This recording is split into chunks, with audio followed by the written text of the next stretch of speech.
বার্সেলোনার শেষ 3 ম্যাচের রেজাল্ট যদি বার্সা সিজনে শুরু হইতো তাইলে কি আপনি প্লিককে কিছু বলতে পারতেন? এখন কেন প্লিককে নিয়ে এত কথা বলতেছেন ভাই? প্লিকের কেন এখন এত সমালোচনা করতেছেন? কারণ প্লিক সিজনটা অনেক দারুণভাবে শুরু করছিল। আমাদের যেটা ছাওয়া ছিল না প্লিক তার চেয়েও বেশি আমাদেরকে উপহার দিছে, যার কারণে আমরা এখন প্লিকের উপরে ভরসা রাখতে পারতেছি না। কিন্তু আমাদের তো মনে রাখা উচিত যে আমাদের এই সিজনটা পুরোপুরি ট্রানজিশন সিজন চলতেছে।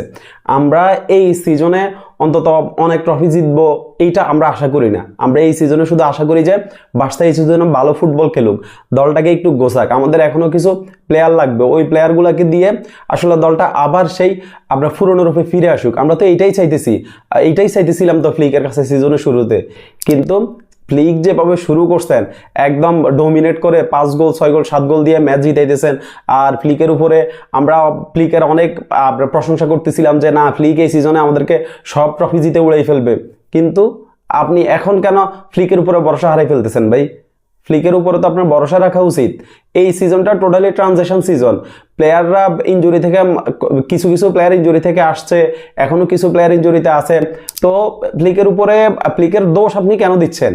ফ্লিক যেই ট্যাকটিসে দলকে খেলাইছে আপনার এই 3টা ম্যাচের আগ পর্যন্ত তো ট্যাকটিস সবকিছু ঠিকঠাক ছিল, কিন্তু হঠাৎ করে হয়তোবা আপনার বিপক্ষ দলের কোচরা বা প্লেয়াররা ফ্লিকের ট্যাকটিস নিয়ে অ্যানালাইসিস করছে, ফ্লিকের এই ট্যাকটিসের সমাধান বের করছে, যার জন্য বার্সার শেষ 3টা ম্যাচ খারাপ করছে। কিন্তু ফ্লিক কি কোনোভাবেই ছোট মানের কোচ? আপনি ফ্লিককে কি ছোট কোচ বলতে পারবেন? ফ্লিক একজন মাস্টার মাইন্ড কোচ।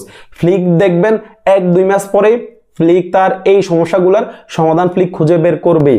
এই ট্যাকটিস যদি কাজ না লাগে, আমি বারবারই বলতেছিলাম যে ফ্লিকের কাছে শুধু একটা ট্যাকটিস না, হাইলাইন ডিফেন্স বা অফসাইড ট্র্যাপ এরকম ট্যাকটিস শুধু একটা না, ফ্লিকের কাছে আরো অনেক ট্যাকটিস আছে। ফ্লিকের ট্যাকটিস এই কাজ না করলে প্ল্যান বিতে যাবে, বি কাজ না করলে সিতে যাবে, এইরকম ফ্লিক আরো ট্যাকটিস ইউজ করবেন। একটু সময় দেন ফ্লিককে, একটু সময় দেন আর ফ্লিকের উপরে একটু ভরসা রাখুন। বার্সেলোনা লা লিগায় শেষ 3টা ম্যাচ যে ফুটবলটা খেলছে ওইটার জন্য টোটালি আমরা সন্তুষ্ট না, বার্সা ফ্যানরা সন্তুষ্ট না। তাই বলে এটাও বলবো না যে ফ্লিক আউট, এত তাড়াতাড়ি ফ্লিক আউট বলার কোনো মানেই নেই। ফ্লিকের উপরে ভরসা রাখুন। এখন পর্যন্ত সিজনে যা খেলছে এইটা আমি বলবো যে আমাদেরকে বোনাসই উপহার দিছে। লাস্ট 3টা ম্যাচের ফলাফল যদি সিজনের শুরুর 3টা ম্যাচ হইতো তাইলে আমরা ফ্লিককে কিছুই বলতাম না। কিন্তু ফ্লিক আমাদেরকে স্বপ্ন দেখাইছে, ফ্লিক আমাদেরকে আশা দেখাইছে বিদায় আমরা এখন ফ্লিকের উপরে প্রশ্ন করতেছি, ফ্লিকের কাছে আমরা প্রশ্ন রাখতেছি। আশা করব যে ফ্লিক তার এই সমস্যাগুলোর সমাধান খুঁজে বের করবেন।